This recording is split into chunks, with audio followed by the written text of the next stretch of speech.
मंत्री भरत गोगावले आणि रायगडच्या शिवसैनिकांची पालकमंत्रीपदाची प्रतीक्षा अखेर संपली आहे। पालकमंत्रीपदाची माळ गळ्यात पडताच गोगावले मुंबईहून पहिल्यांदाच रायगडमध्ये येताच त्यांचं जंगी स्वागत करण्यात आलं। शिवसैनिक आणि गोगावले समर्थकांनी मोठा जल्लोष साजरा केला।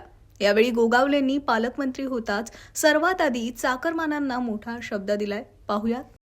अत्यंत समाधानी आहोत आम्ही। गेल्या 2.5 वर्षापासून संपूर्ण रायगडवासी जनता, माझे सर्व सहकारी मित्र, आमचे आमदार खासदार सगळेच मंडळी जी वाट पाहत होते, तो काल दिवस श्रावणी सोमवारातला पहिला सोमवार आणि काल जे आमचं डिक्लेरेशन झालेलं आहे। काल खरं म्हणजे आम्ही आग्र्याला होतो आणि काल आग्र्यालाच आम्हाला ही बातमी कळली। फार समाधान वाटलं। मी सगळ्यांचा आभारी आहे। रायगडला विकासाचं कसं भविष्य असेल काय सांगाल? आता पळसप्याला आलोय आहे। आता आम्ही आज रात्री अलिबागला वस्तीला जातोय।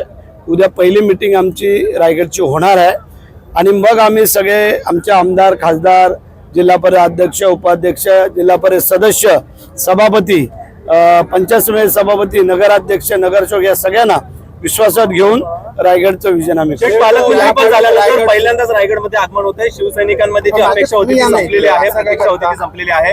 शिवसैनिकांचा उत्साह आहे तो संचारलेला आहे, काय आवाहन कराल?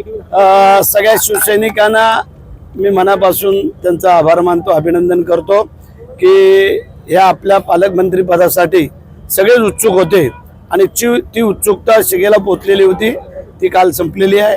मुख्यमंत्री, दोन्ही उपमुख्यमंत्री यांनी काल डिक्लेरेशन केलं। मी त्यांचा आभारी आहे। पहिल्यांदा पालकमंत्री झालात, आज पहिला म्हणजे दुसरा दिवस आहे। पहिला असं कोणतं काम जे करायला पाहिजे पालकमंत्री झाल्यावर आवडेल? जिथं आपण उभे आहोत तो रस्ता पहिला व्यवस्थित करणं, कारण मुंबईचे चाकरमाने आता गणपतीला येणार आहेत, ते आमचं विजन पहिलं असेल। जे काय खड्डे पडले, तुम्ही जे काय रोज दाखवताय ते पहिलं समाप्त करणं। समाधान वाटलं। मी सगळ्यांचा आभारी आहे। रायगडला विकासाचं कसं भविष्य असेल काय सांगाल? आता पळसप्याला आलोय आहे। आता आम्ही आज रात्री अलिबागला वस्तीला जातोय।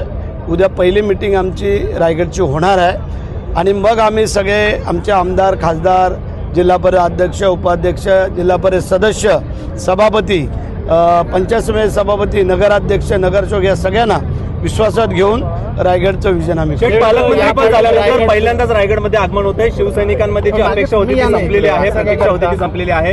शिवसैनिकांचा उत्साह आहे तो संचारलेला आहे, काय आवाहन कराल? सगळ्या शिवसैनिकांना मी मनापासून त्यांचा आभार मानतो, अभिनंदन करतो की ह्या आपल्या पालकमंत्री पदासाठी सगळेच उत्सुक होते आणि ती उत्सुकता शिगेला पोचलेली होती, ती काल संपलेली आहे। मुख्यमंत्री, दोन्ही उपमुख्यमंत्री यांनी काल डिक्लेरेशन केलं। मी त्यांचा आभारी आहे। पहिल्यांदा पालकमंत्री झालात, आज पहिला म्हणजे दुसरा दिवस आहे। पहिला असं कोणतं काम जे करायला पाहिजे पालकमंत्री झाल्यावर आवडेल? जिथं आपण उभे आहोत तो रस्ता पहिला व्यवस्थित करणं, कारण मुंबईचे चाकरमाने आता गणपतीला येणार आहेत, ते आमचं विजन पहिलं असेल। जे काय खड्डे पडले, तुम्ही जे काय रोज दाखवताय ते पहिलं समाप्त करणं।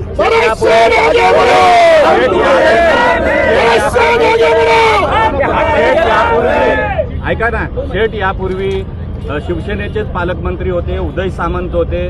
कसा फरक आता स्वतः हक्काच्या रायगड जिल्ह्याचाच पालकमंत्री आणि मंत्रीपद मिळालेलं आहे। आमदार देखील मोठ्या प्रमाणावर शिवसेनेचे आहेत, काय सांगाल?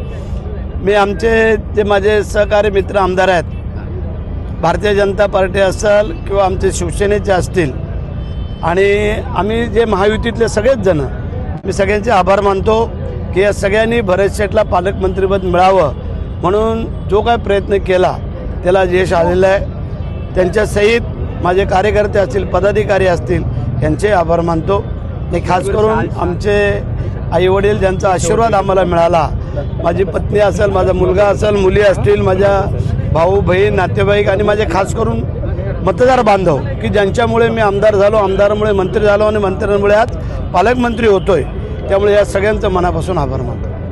येणाऱ्या निवडणुका आहेत किंवा पालकमंत्री पदाचा नेहमीच उपयोग होत असतो, कशा पद्धतीचा येणाऱ्या निवडणुकीत उपयोग होईल? चांगल्या गोष्टीसाठी पालकमंत्र्याचा उपयोग केला जाईल आणि आम्ही 7 आमदार, 2 खासदार, जिल्हा परिषद अध्यक्ष, उपाध्यक्ष, आमचे जिल्हा परिषद सभापती, पंचायत समितीचे सभापती, नगरसेवक, नगराध्यक्ष, महापौर या सगळ्यांना बरोबर घेऊन आम्ही जाण्याचं ठरवलेलं आहे आणि रायगडचा विकास आम्ही हातात हात घालून करू. शेठ, खरं तर राष्ट्रवादी आणि शिवसेनेमध्ये ही रस्सीखेच सुरू होती. अखेर शिवसेनेला कुठेतरी न्याय मिळाला.